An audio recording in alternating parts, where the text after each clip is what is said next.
Thank you, everybody, for tuning into this webinar titled Organizing to Reunite Palestinians from Gaza with their families in Canada. I would have liked it to have it titled Organizing to Reunite Palestinians with their families in Free Palestine. But if that were the case, we didn't need a webinar for that. We'd see all settler colonies dismantled and all indigenous populations will be reunited with their diaspora and their homelands from Turtle Island to Palestine. I hope everyone is feeling as good as I was feeling yesterday. Arsenal beat Paris Saint-Germain 2-0 in the Champions League, and I'm a huge Arsenal fan. I'll be your host and moderator for this evening. My name is Wissam Sheikh Hassan. I'm the social media manager for CJPME and the host of their Palestine Debrief podcast.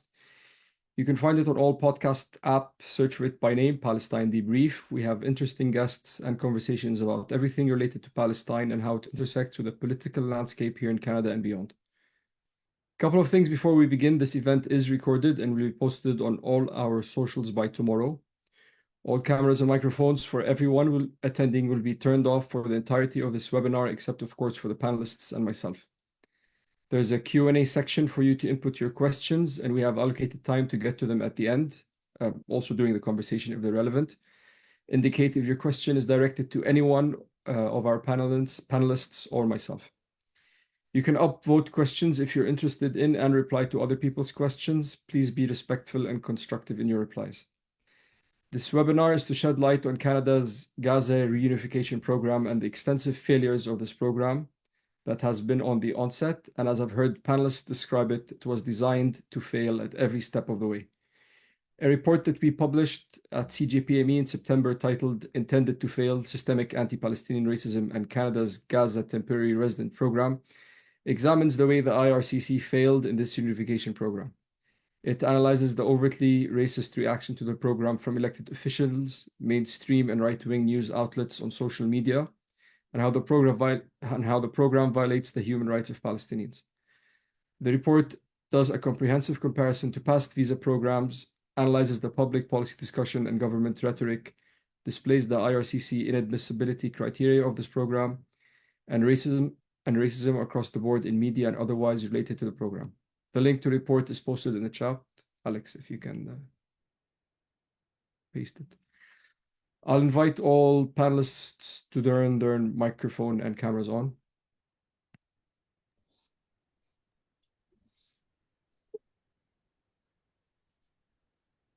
Joining me today are Safinaz El-Solh and Israa Alsaafin. They are from the Gazan Canadian community group who organized to focus on the Reunification program to help everyone affected by the genocide who are in Canada. We also have Debbie Rachlis. She's a senior immigration and citizenship lawyer who has been supporting and working closely with the community from day one. She also has extensive experience in past reunification and refugee programs, including Syria and Afghanistan. And my friend and colleague here at CJPME, Alex Paterson, who is the Senior Director of Parliamentary Affairs. He was the coordinating author of the report I mentioned. He'll be helping host this event, keep an eye on the time and the questions, and we'll be sharing his insights about working on the program with the families. Thank you all for joining. We'll start with Safinaz and Israa. We'll talk about their experiences in the program. So to begin, I'll direct the question to Safinaz. If you can take us briefly through the steps and updates and changes of the program from day one to date. Yeah, of course. Thanks, Wissam. Thanks for having me here. So the program was originally announced late December of 2023. And ministers said that they would be launching a program January 9th through the IRCC, the Canadian Immigration website, and that they would have a certain cap on the number of applications being accepted. And so it was a first come, first serve basis type of program. So started there, and then pretty much from December, I think it was late December 23rd, right before the break, up to January 9th, it was a mad scramble for the entire community here in Canada, where everyone was just trying to figure out, what do we need to apply? Let's gather the maximum amount of information. And that's definitely that was the first hurdle, because You need the information of the family members that you're going to be applying for. So first of all, back then communication was even worse than it is now. You would just not be able to reach your family members in Gaza. So it was very challenging to collect all of that information. And even if you got it, you had to be very organized and tech savvy to sort of prepare all of your documents and make sure everything is ready for that January 9th opening day where you're going to be basically racing with everyone else to get your family into the system. So that was the first stressful time period of the program. January 9th came along. We didn't know exactly what time it would open. I remember I took the day off of work, which I'm pretty sure most people did as well. You pretty much you logged into your IRCC portal account, and from there you had to follow some steps, and eventually the you filled in all of the information, and which took a while, and especially most people don't have one or two family members. They range, I mean, the average might have been 8 to 10 family members in Gaza, and then each member has multiple pieces of information you have to fill in. So for the family members here in Canada, it definitely was a stressful day or two. And you also needed to get, for example, some documents notarized, and then you submit finally for step one of the process. And then you learn that you submit for step one and you have to wait to be issued sort of a approval code, not an approval that you got the visa, but it's pretty much an approval code that you seem eligible and you can continue submitting the rest of the actual application for the visa. So that was, in summary, that day was, I remember, chaos, stress. People were still applying for days after, and trying to find notaries and trying to find people to help them get everything done. So you skip forward, now you're waiting for this code. Days pass, weeks pass, a month passes. People are just waiting for this code, and you can't continue to apply for the visa without the code. And the rule at the time was your family members had to still be in Gaza, and you had to wait to get the code before you submitted your full TRV or temporary visa application. So that's another set of stressful time that people also had to go through. And we're saying stressful emotionally for us here in Canada, but you can only imagine the added stress of being in a war zone in Gaza. So I think it was 2 months after the opening day of the program, they then announced that you don't need the code anymore. And the reason they did that is because they found that some people were actually able to exit Gaza at their own expense, and that they were just now sitting in limbo in Egypt waiting to hear back about this code. And many actually didn't exit Gaza because they thought they would not be eligible for the program anymore. And there were definitely examples of families in Gaza that died waiting for that code, quite literally, because they thought they had to still remain in Gaza to be eligible for the program. So some people had the choice, some people don't have the choice. It was a very mixed up process. And later on, after they started allowing people to apply for the visa program without the codes, and then perhaps tie in their codes later to the application process if they ended up getting the codes, then people started to, the visa application started to come in faster, and still it's months later. So you're talking about months, not just days, weeks. You're living in this situation for months, not knowing what's going to happen. Whether you're in Gaza in direct line of fire, or whether you're in Egypt where you're not a citizen, you're not a resident, you don't have any rights, you cannot put your children in school, you cannot go and find a job and start working and making up the money that you just paid to get out of Gaza, because of course people who left at their own expense. So it was it's that's kind of been the process, and here we are now. What is this?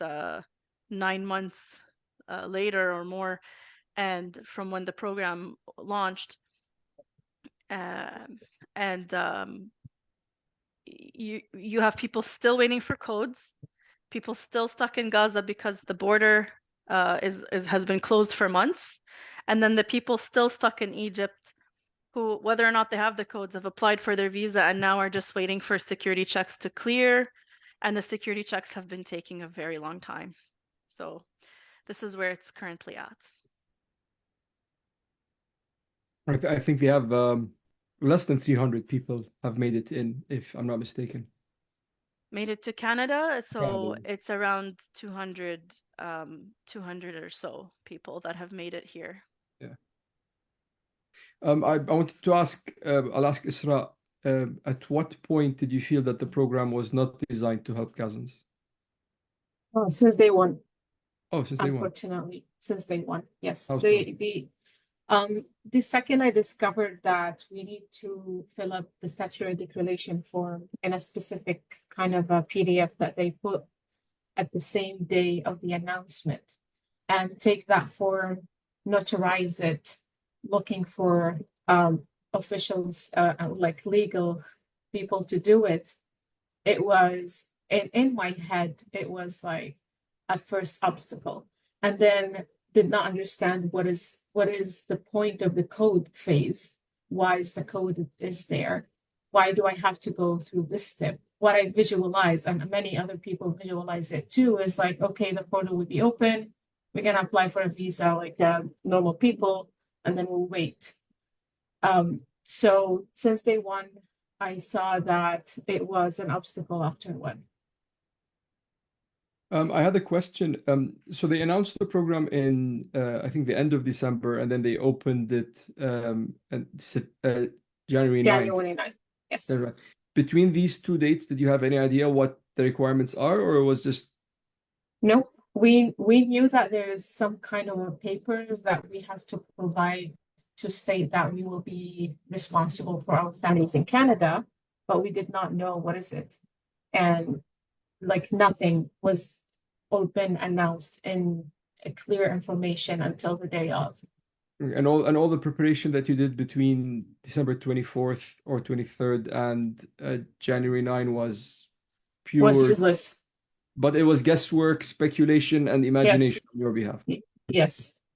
Yes. And did anything that you prepared, like, I mean, of course, I mean, what was the disparity between what you prepared for and what was actually requested? How big of a gap was it? Oh, a big gap. The fact that I did not understand that each one above 22 years old should be a separate family unit, and then you have to apply a separate WIP crisis form, then that means they have their own statutory declaration and their own code. That confusion alone, and trying to navigate the misunderstanding between the family concepts in our families. For example, the single daughters, no matter what's the age you have, they still with the father and the mother, and versus what IRCC meant for us, and like trying to figure out and navigate, should I apply for them alone? What if they leave alone and not my parents? Or what if my parents left and they can't leave them behind? All of these questions was not clear. And I personally did apply for my sisters with my dad, and then learned a few days later that that was a mistake. So I had to go repeat all the steps again. And then I apply again for the WIP crisis form. And this time I'm like, I don't know if it's going to be counted. I stayed months and months, not know if I'm going to be eligible for that code. But for Safi, I did have a chat with you, and we recorded the podcast episode, Safi and I. You can find it. I also chatted with Israa, and I did sense your frustrations, and like we say in Arabic, Allah yakun bi'awnkum. But the question that I had is there anything you felt that the program did right? I don't think I asked you this before on the podcast. Is there anything they did right? In the program itself, the program as a emergency program, no, it just feels like it's been one problem after the other. Something that kind of feels like they're, you could look at it from two perspectives. Something that feels right, but we know has an underlining purpose is where we were able to ask IRCC and basically the chief of staff team to meet with us on a weekly basis. And by us, I mean members of the general Gazan Canadian community. So just common folk trying to help their families. So we've been granted weekly meetings with them. And through them, we're able to put as much pressure and effort as we can on IRCC to improve the program and give them feedback on the ground from the families directly, because otherwise there's no other way to communicate with them. And a lot of it started when we had gone to the original Minister Mark Miller's there was a public question period with Jenny Kwan and a bunch of other members of parliament where we were able to speak to him and his chief of staff directly and say that we showed up because we were aiming to speak to them directly.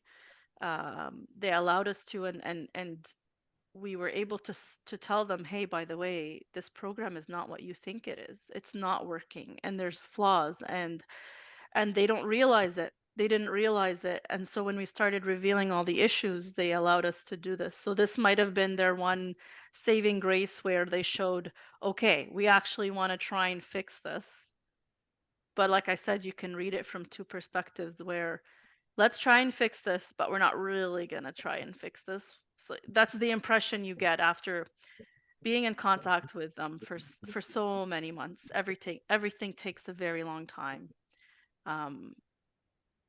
Understandably, there's many processes and procedures in the government, but this is supposed to be, and it's still called an emergency response program.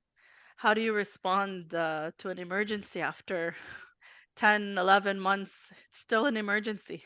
So it's maybe that I could give them credit for granting that that opportunity to give them the feedback. Whether they take it or not is something else. So Did these meetings result in anything positive or any, speed in the process? And are they happening? Are they still happening until now? meetings are ongoing. We make it definitely, we are firm believers the meetings have to go on until we see something change drastically. There's been some mini wins here and there, many positives, only because we insist and we sound like broken records in these meetings. The team puts a lot of thought into what we bring to the table, what we ask from their team, from the IRCC team.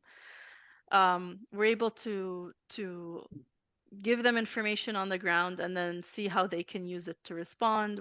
They were able to modify some things on, for example, the government website about the program. They added a lot more detail about after arriving in Canada, because it's not only the program overseas, there are many flaws that are in the program after you arrive in Canada, because your journey is not over. You don't just get here and magically you're living safely and happily, and you can forget all the trauma you've been living through. There's medical, and there's living expenses, and there's residential and settlement services. So there's a lot of problems that are still ongoing with after arriving in Canada, let alone the ones that are just getting the visa in the first place. And just going back on the process, I remember you mentioned something in the podcast episode that they didn't design a new program. The application forms were, you mentioned something, they asked for one thing, but then in the details they asked for another thing. You said something on that front, like they used the applications for other emergency programs, but said, don't follow these, give us these, and that's in the description or in the attachments. Yes. So what they did, because their reasoning was that they were trying to mad scramble, put together some kind of an emergency program. They said that they took whatever templates they had and used them in the portal, so the online portal where you can apply for the program.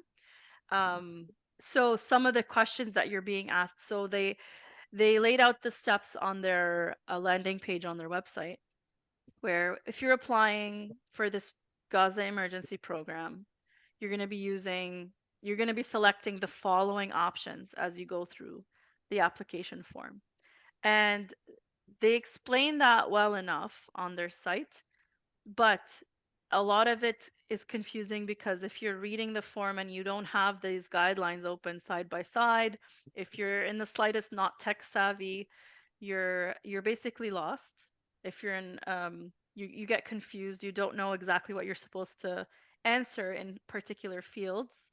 And then they have a summary table where the last items you have to do in the visa application is upload certain documents. So you're uploading all your official paperwork and letters and things like that. And the links will say upload a bank statement, but they're not looking for that in the emergency program. But they have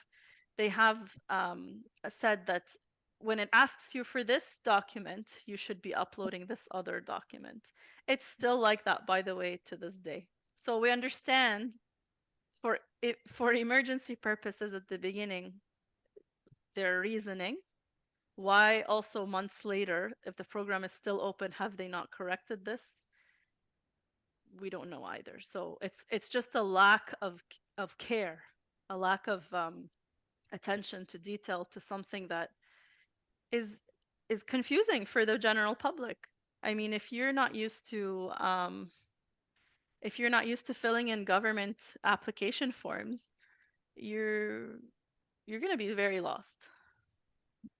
Do you have anything to add, Israa? Yeah, as Safi mentioned, they used the previous templates, but they did not use the same procedures of a previous emergency programs. So what we saw is, like, oh, here's a program. It's messed up. It's messy because we put it in a very fast way. But when you look at the procedure of previous programs, they should know what's the processes and what's expected and what's expected next. And when the people arrived, what should be prepared for these people. But we discovered even at that stage, we're not ready as inside Canada. If we want to compare, it's like, oh, there's a lot of factors that outside of Canada's, hands. It's just like we can't control the borders, we can't evacuate people. Okay, yeah, I understand that have a limit if I want to give you an excuse. But later, when people started to arrive and facing all of the issues in their federal health and in their papers and etc., why still like that? It just gives us an indicate that they were not expecting anybody to come or enter. After the conversations I had with many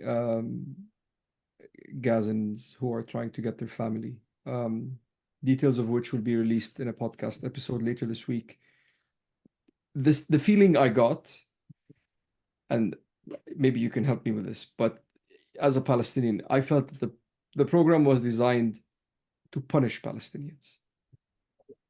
Is that the correct feeling? That's what I feel, and I'm feeling right now. I've been treated unfairly and not in a human way just because I'm a Palestinian.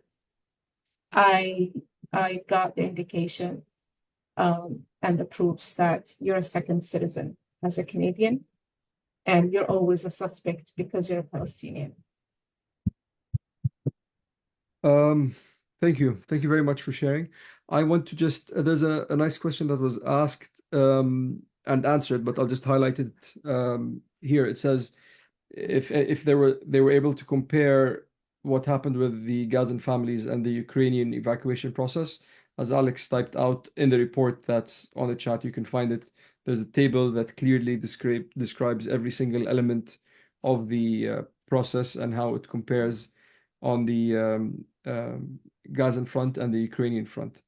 And there's another question from Hannah Marku that Alex is going to answer.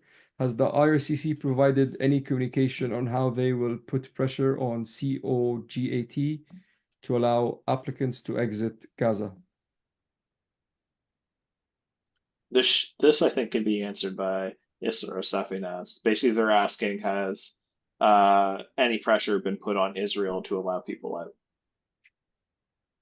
As far as we understand, well, COGAT is the people approve the list of our families that will be provided to them. It's like the people will say yes or no to anybody who will cross the borders. And as we understand, Israa, it's the Israeli sort of border service control yeah, anywhere in Israel. So yeah, continue. and as far as we understand that even submitting a list of people to COGAT was not put in a place and a time efficient. And until now, there's no pressure, unfortunately. Even when now it's like their excuse is the borders are closed, Rafah is closed, and crossing is impossible. Even before, when Rafah was open, not much pressure would been put.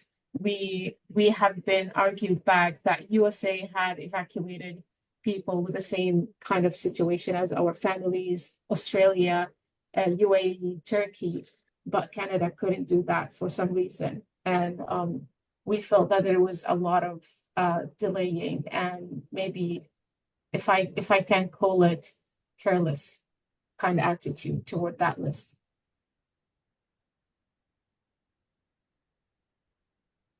Thank you. I'll move on to Debbie. If Debbie can put her camera on.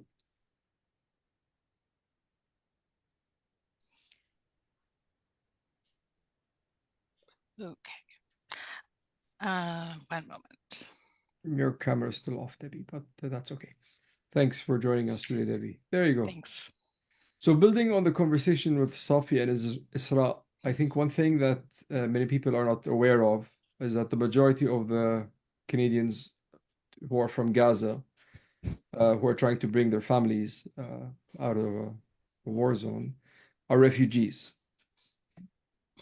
Given that, do you feel there was a lack of empathy from the Canadian government on that fact? Yeah, I do. I think that the fact that people came as refugees is part of that. I think that, Israa has stated, she feels like she's been treated as a second-class citizen, and I think that's very much the case. I mean, when I see how Palestinians have been treated compared to Ukrainians and other groups, I think that it's really distinctive, and people have been treated really differently. And it's really alarming and upsetting. And I think that the fact that people came as refugees is part of it. And I think it's, of course, also tied to Canada's own foreign policy and this government's own foreign policy perspectives and close ties to Israel, as well as sort of persistent and I think deeply racist attitudes that sort of characterize Palestinians as, terrorists, as threats, and Palestinian men in particular. And I think that's been very much a part of like what we're still seeing with security screenings. I have clients who have been, in security screenings for 6 months and more. And I mean, that's not the normal process. It doesn't seem to be the normal procedure. It hasn't been my experience in my, 9 and some years of practicing refugee law and immigration law. And it is, I think, very much has characterized the government's response. How was the emotional experience for you since you've worked on other refugee situations in the past? I think each situation is different. So when Canada started their program with Syrian refugees, I had just become a lawyer. The government was a new government after what had felt like many really difficult years under the Stephen Harper's government, and really what had been a real fight around really basic things like healthcare for refugees had been cut by the previous government, and it had been a government that was so hostile to refugees in particular that it felt like very hopeful for a little while. And so that certainly characterized part of it. And we saw quickly that people were able to move, that when pushed, IRCC was able to resettle people, at least at the beginning, very quickly.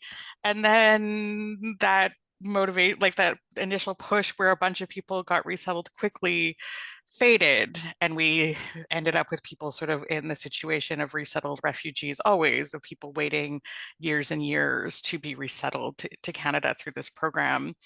You know, with Afghanistan, I think it was extremely frustrating in a different way, as it had been, I think, pretty clear to people who were watching the situation that when the US pulled out, that the Taliban was going to, you know, control at least large parts of Afghanistan. I don't know that anyone expected things to happen as quickly as they did. And certainly Canada's response was not swift. And I am, you know, and many people who assisted Canada who had been told and had been given reason to believe that Canada would protect them if, you know, when the US left, were left behind in very difficult and dangerous situations. Some of those people continue to wait for resettlement, and it was a deeply unfair process in a different way.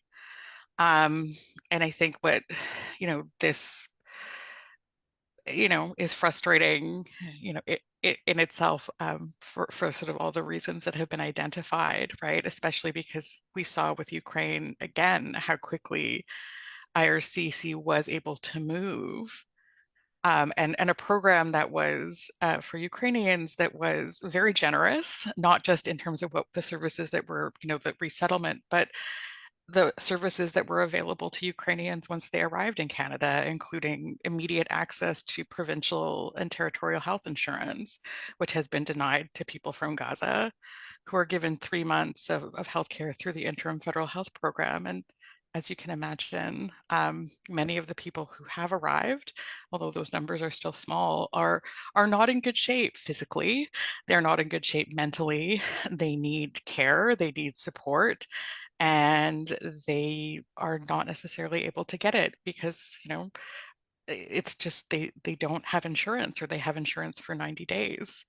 And I think that there's sort of every province and territory extended, you know, OHIP or its equivalent to Ukrainians, and that has not happened for people from Gaza, right? So they're, you know, financial assistance, emergency financial assistance, other things that were made available, and it has not been forthcoming. And the numbers of people under this program are much, much smaller than the number of Ukrainians who were resettled. And whenever I sort of say this, I always feel like I have to say, like, I don't want to begrudge people from Ukraine anything, right? Like, in fact, I see that program as a model of what we should be doing more. It was flexible, it was generous, and it was welcoming, right? The issue is that it's not equitable, right? The response is not equitable. Thank you, Debbie. There was something that came to mind. I think we touched briefly on this. Out of the people who arrived, and I think that, like we said, the number is less than 300. Is there any specific criteria that, I mean, why was it them that was accepted? I think out of the 5,000 cap, only 200 10 months later. What's so special about them? So Is it the flip of a coin, or is it, I mean, so some of it, I think, was timing. And I think that this was something Safinaz talked about as well, that the program changed, like that there was this moment where the IRCC was like, oh, actually, people who left Gaza who don't have codes yet, you know, are now eligible. Because some of the people that I've assisted, we submitted applications and said, you know, these people left because it became January and February of 2024 and they did not have codes, right? And their lives were in danger and they made the decision to leave. And now they are stuck in Egypt. And so we're saying that they should not be punished because IRCC couldn't do what it said it was going to do. And then after submitting these applications, all of a sudden the criteria changed and we were like, oh, okay. So some of those people submitted applications, I think, quite early on. So before the program changed or right after the program changed. So there was this moment where I think there were very few applications and some of those applications moved very quickly. So I had applications that, moved very quickly. So it was just a few weeks. And then applications that I submitted 2 weeks later that are still undecided, right? So some of it I think is timing. And some of it also is, I think, about sort of who is considered to be a security threat. The claims that I have had or the cases that I've had that have moved quickly involve women and children and not men. Right. And I have been told this, that basically any case involving boys as young as 12 or 13 up to men as, in their 70s there's going to be additional scrutiny because of security concerns. And it's just, that, right, like to sort of characterize Palestinian men and boys from essentially puberty until death as security threats to Canada is really, it's really something. But I think that's sort of where we're at with the cases. I have a question from Zoe Mallet. What role have settlement agencies played or can they play in assisting families when they arrive in Canada? Are there barriers to eligibility for accessing their services? You want me to answer this? Yes, certainly. Sure. So, as indicated in the program, families arrived are eligible to have settlement services, but they have to have a special note in their paper. It says MOME 2023, which is the settlement services. The settlement agencies will, file it back to the government. A lot of people arrived with no notes because the officers at the borders, when they arrived in the airports, did not know about this information, or they did not know enough about the program or how to deal with the people coming through the program.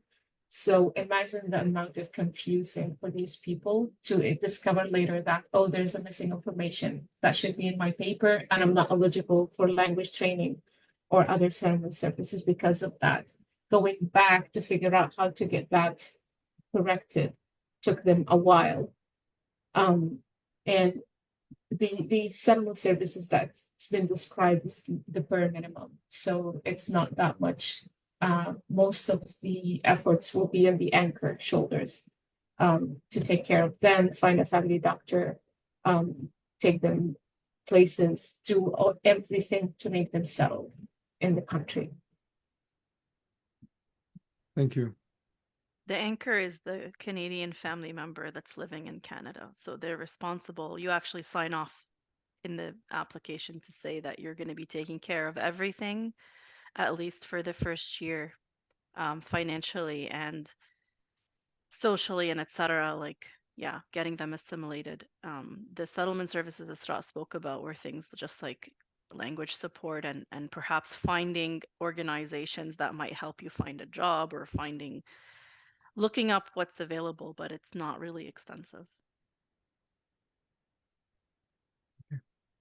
I'll go back to Debbie.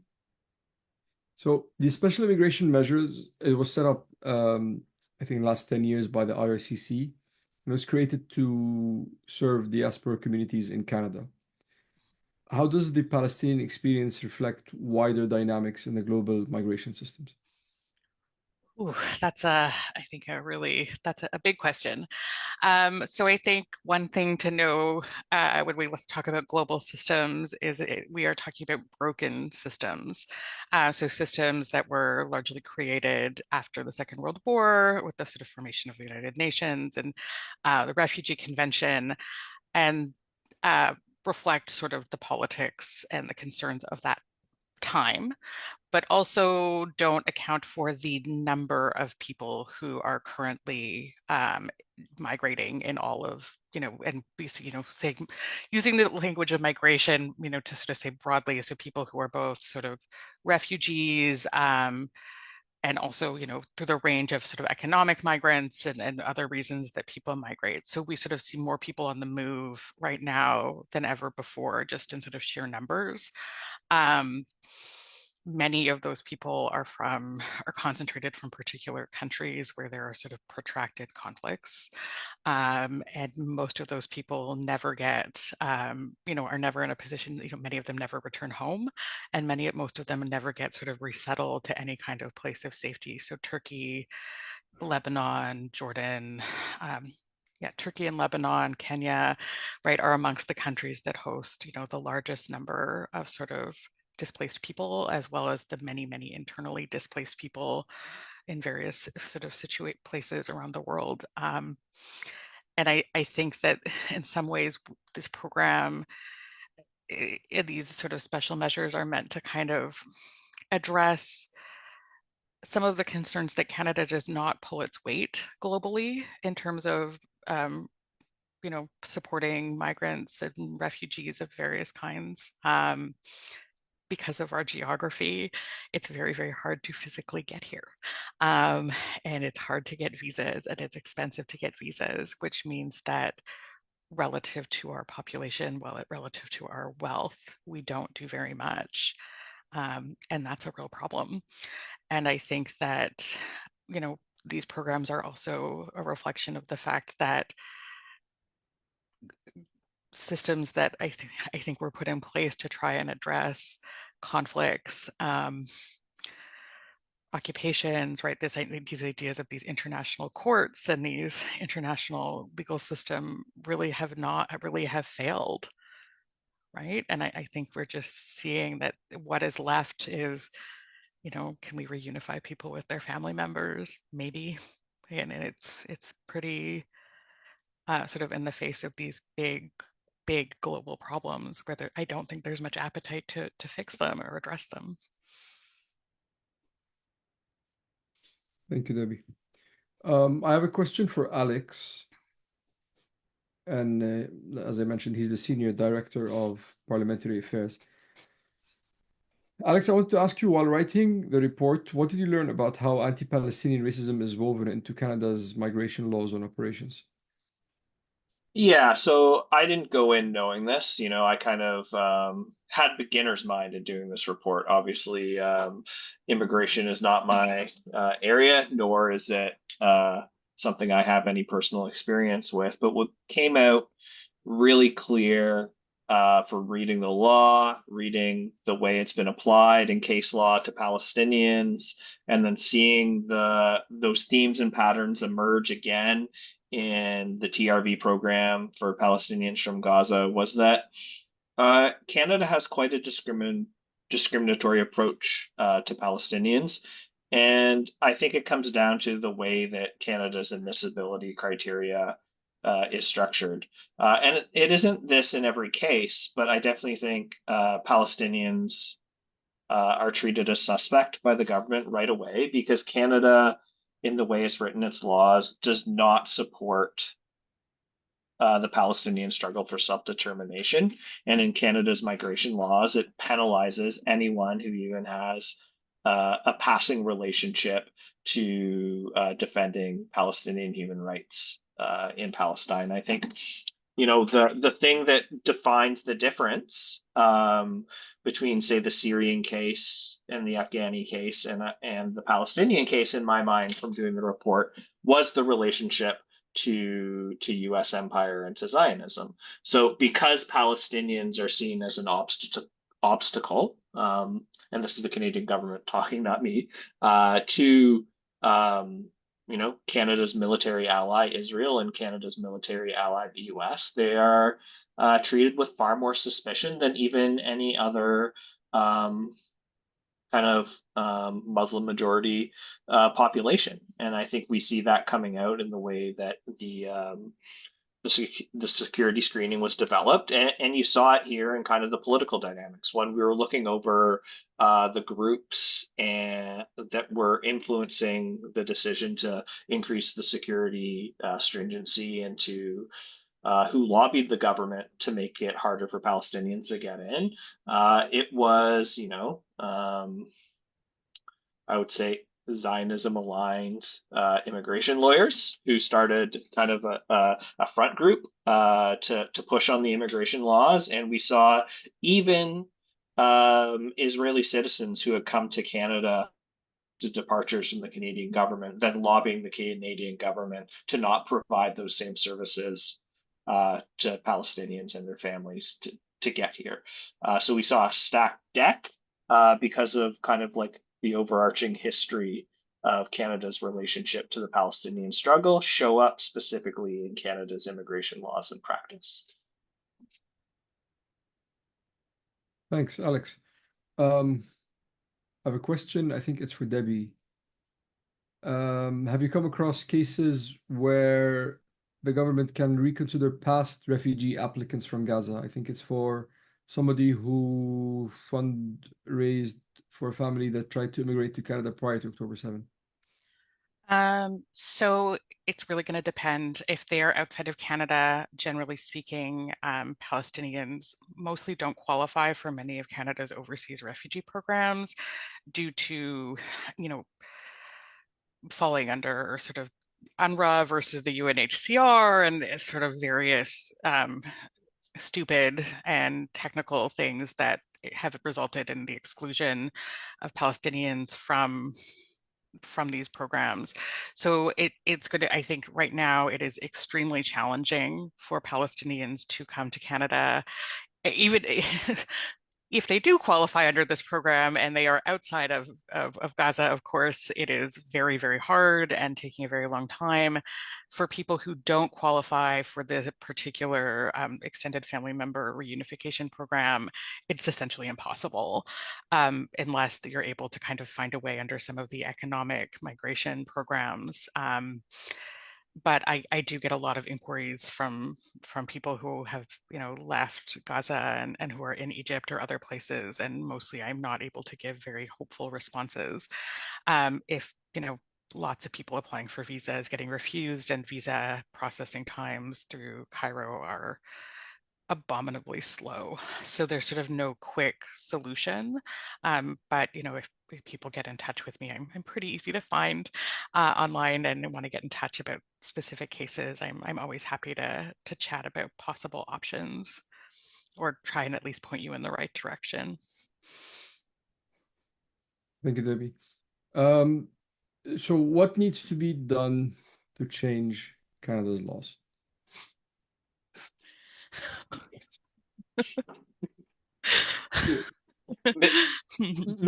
Maybe I'll start, and then the experts in this can correct or build off what I'm going. So in the recommendations of the report, I think from kind of the 30,000-foot view, what I saw as kind of a rookie on this issue was that Canada needed to align the Immigration and Refugee Protection Act admissibility and inadmissibility criteria to be in line with international law. Both the Refugee Convention, but then also kind of, the peremptory norm of self-determination and the right to resist that flows from that. So, currently Palestinians are getting penalized in their ability to come to Canada through any migration stream for exercising their rights under international law. And I think we could rewrite the Immigration and Refugee Protection Act to better protect Palestinians' human rights to exercise the right to self-determination. Because currently, when you look at the case law, the way it's being interpreted is that even if you're part of a student union that is minorly associated with the PLO, or you're an employee of the Palestinian Authority at like the passport office, or like you're helping people with their driver's licenses, you're inadmissible to Canada because you're the employee of the Palestinian Authority who is controlled by a leading member of the PLO and therefore terrorists. So like the definition of terrorist that Canada is using is so expansive and so discriminatory that it rules out the vast majority of the Palestinian population that come to Canada, let alone the people who may be participating in the actual struggle for Palestinian human rights. And then that gets manifested in the fact that the numbers that we have on this program are for determinations.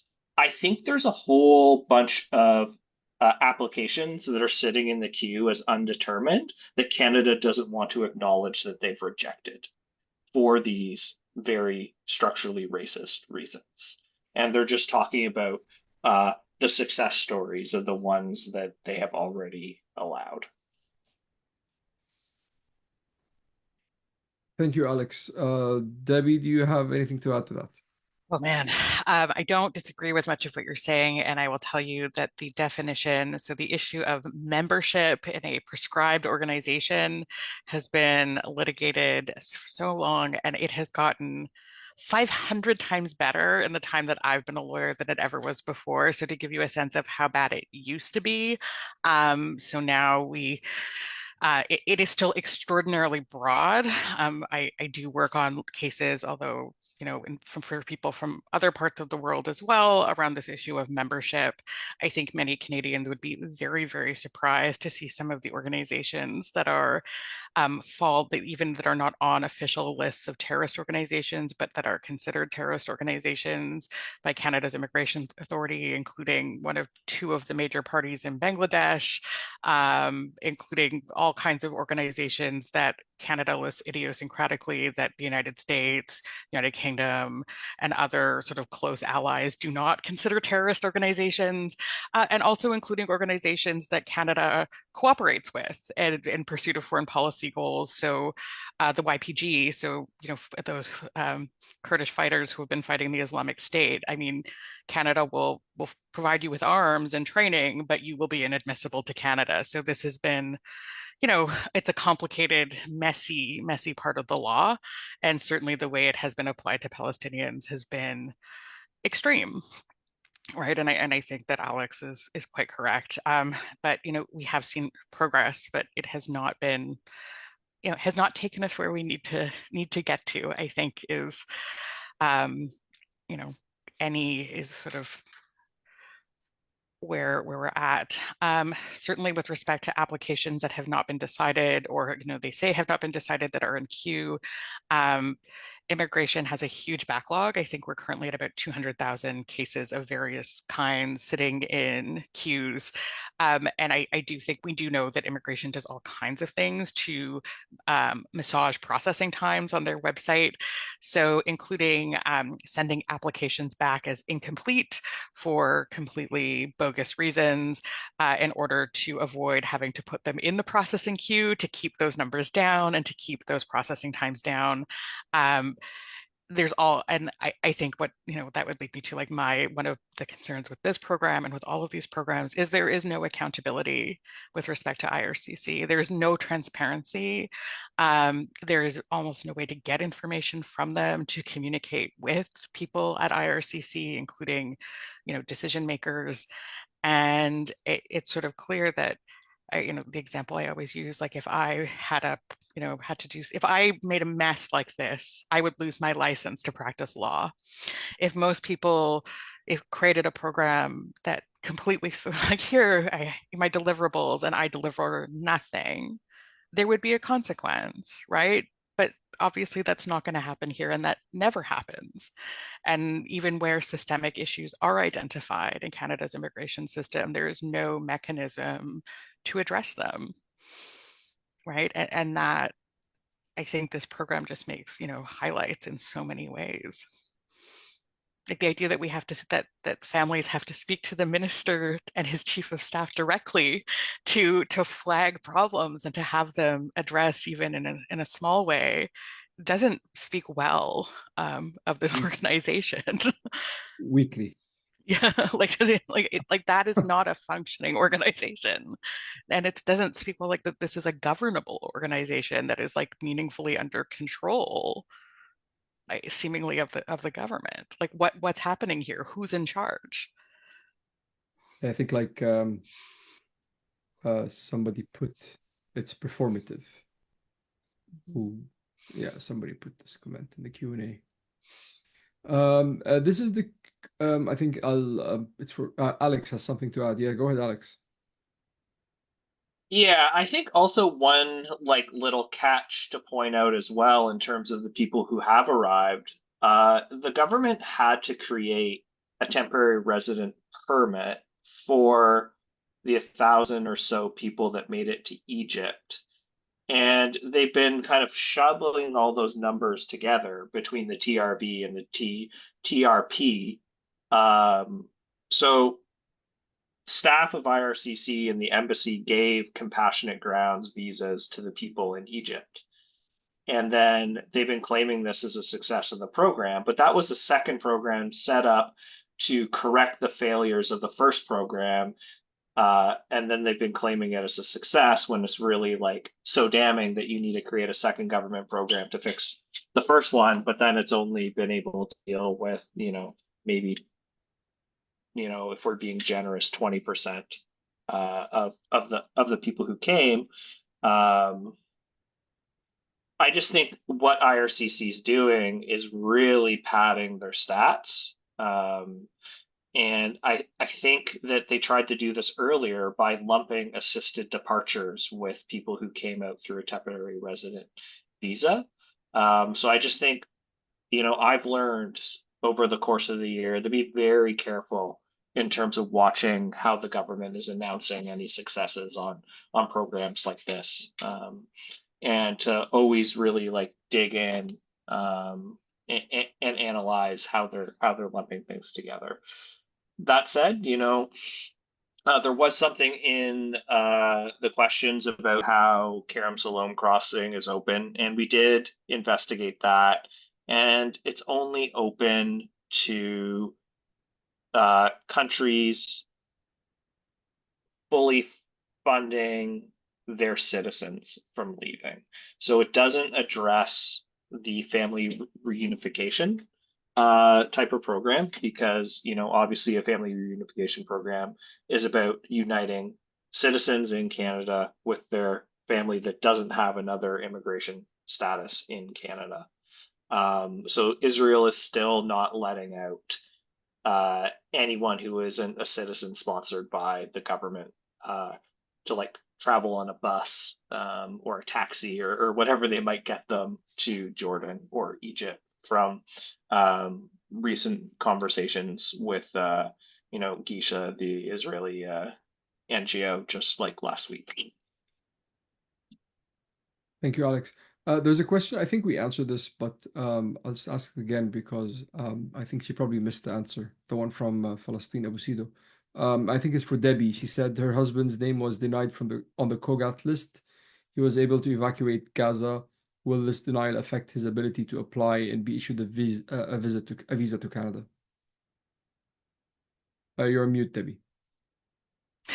As I understand it, I mean, without knowing why he was refused on the COGAT list, it's hard to know, right? And of course, they will never tell us. So it's really hard to know. Now that I don't think the fact that someone was denied in and of itself means that they can't get a visa, and there's no, it's not a requirement. But if there are red flags on the file, certainly Canada shares a lot of information with Israel. It's something to be wary of, and if there are things that may come up, and I would include things like a history of like ever being arrested, even if there were no charges or convictions, and even knowing that so many Palestinian men are arrested and subjected to abusive administrative detention, but definitely get some legal advice, and definitely if there are problems, we know that these applications are being screened so carefully, it will come up. Thank you, Debbie. So this is a question, I think it's for everybody, and it's everybody has been asking this, and it's what can people do to help, and it also includes supporting Gazan refugees and their sponsor families, as they have done with the Syrian refugees. It also includes next steps, changing the situations, getting everybody has been asking along these lines. So any information that I think I'll give the mic to to each one of you on, what do you think they can help faster the process, influence the government, make things move faster, and as well what they can do when they get here. I'll start with Israa. So I just wanted to summarize what is the issues and in order to understand how they can help. So we have people are still stuck in Gaza, either with codes and already applied for the TRV, or they're still waiting for their codes. So these people are still need our help in figuring out a way and evacuate these people, the families through any sort of crossing. And I understand the Kerem Shalom crossing is still under discussion, but this is a point that we can push global affairs into have a pressure on evacuating the families through it. The other thing is the people are stuck in Egypt. These people are still stuck, separated in a way that maybe one person, his security clearance is still under the process. So the rest of the family are stuck with them because they can't do anything about it. And we saw kind of, let's say, images or repetitive cases of certain jobs like doctors that they are still stuck in the security clearances and certain ages. So we saw old people, even though they're retired, they're still under the security clearances. So you can ask for these people security clearances to be expedite, move faster. What's the hurdle? And put a pressure on them not to, deal with them as a suspect and deal with them as literally any other program that was they were issued a visa on the spot without any security clearances. The other part is in Canada. The people arrived in Canada. We have a lot of still issues regarding their stay in Canada. There is no permanent pathway. This is a request you can push for that. There is no health coverage after the federal health coverage, which is in Ontario, for example, they're not eligible for OHIP yet. This is a request that can be used in your advocacy. And the other thing is generally look at the Palestinian case as other people cases. And I understand that we sound like a broken record repeating over and over again, but we need people to recognize us as Palestinian, as a Palestinian state, and not look us in the eye of suspect. Thank you, Israa. Safi, if you have anything to add to that, how can people help in getting things move faster, getting the Gazans united with their family, and once they get here as well, how can they help? I think building on the list Israa mentioned is just people who are concerned, who want to help. You need to answer the calls for petitions, for email writing, for submitting requests to members of parliament. Create your own if you're willing to do so, that you think is working towards the ultimate goal. Speaking to your local parties, if you can reach your local MP's office. I think volume of concern makes a big difference. So the more people are writing, the more that they have to put it on their radar that we're getting more and more requests to follow through with these items. The healthcare item is one of the big ones because that's kind of what everyone needs as a basic necessity to life after they get here. And that was what Israa mentioned. Just to clarify, the federal government gives them interim federal health care for 90 days, so that's 3 months, and that expires. It activates when they actually arrive here in Canada. And then afterwards, right now, the biggest problem is Ontario, and Ontario actually has statistically the most number of people and applicants that are arriving or should be coming through the program. And currently in Ontario, we're trying to reach health ministers and other people in leading roles where we want to convince them to provide provincial health care after the 90 days of the federal health care. And that's been impossible. So you can only imagine the stress. If you work for social services companies, social services groups, if you work for the neighborhood, I don't know, food bank or charity group, or, try to see how you can connect with them and set up some kind of a program or a link, or maybe a coalition of charities or NGOs in your area that can put together programs to assist people moving into your neighborhood. So once these start popping up all over the place, you get models of programs that people can implement and just continue to use in other areas. So that would be my advice. Thank you, Safi. Debbie. Yeah, I think calling and emailing members of parliament and members of provincial parliament on the healthcare issue in particular is really, really important. I think one of the things that has changed in the past year or so has been that this isn't, the issue of Palestinian self-determination and Palestinian human rights has become in some ways much more mainstream. And I think, seeing that as an issue that more people who are maybe not super politicized or have share certain political views care about, and having that communicated to the government that this is something that people care about is really important. I think that it's becoming increasingly clear that all of Canada's political parties are out of step with how Canadians feel about this conflict and about how Palestinians have been treated. And I think making sure that the government is hearing that, especially as we seem to be on the verge of an election, and that this is an issue people care about, it is important. Thank you, Debbie. Alex, anything to add? Yeah, so I did share in the chat there the current email action on this topic that CJPME released with the report, and to coincide with the registration for this webinar. So if you haven't taken the action, please do. And then also please share it as widely as possible.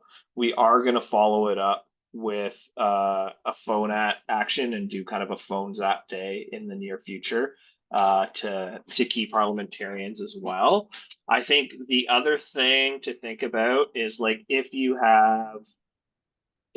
MP is someone from this list, they're especially important target, because they're responsible for immigration in the House of Commons, and it's their job to hold the government accountable specifically on immigration. So those are people that I would think about putting extra effort to meet their constituents. And then we are hopefully going to be doing together with the families a day of action in the next month or so, where we're hoping that people will come out to put pressure on the government. So stay tuned for the call out for that day of action in the near future. Amazing. Thanks. Thanks, Alex, and thanks everyone for attending. I want to thank, of course, the panelists: Safinaz, El-Solh, Israa, Safin, Debbie, Rachlis. This you can find it on Facebook right after we're done. It's going to be there. It was broadcasted live, and we'll upload it to YouTube by tomorrow. Is that it, Alex? There's something else, or pretty much it, right? No, All we the can. links. Yeah, like we can do like five more minutes if anyone has any Yeah, if burning last questions. anyone has last questions, yeah, I typed that out a while ago. All the links of the report and everything that we talked about is found in the chat. And like Debbie said, it's easy to find her. Just Google her name and just right there. Thanks all for attending. I hope you all have a good evening. And yeah, there are more webinars coming up, I think, every couple of months or so. Hold on, I have a couple of questions coming in. Thank you. Oh, thank you. And good luck and appreciation. Oh, thank you all. Thanks for attending. Have a good evening. All the best.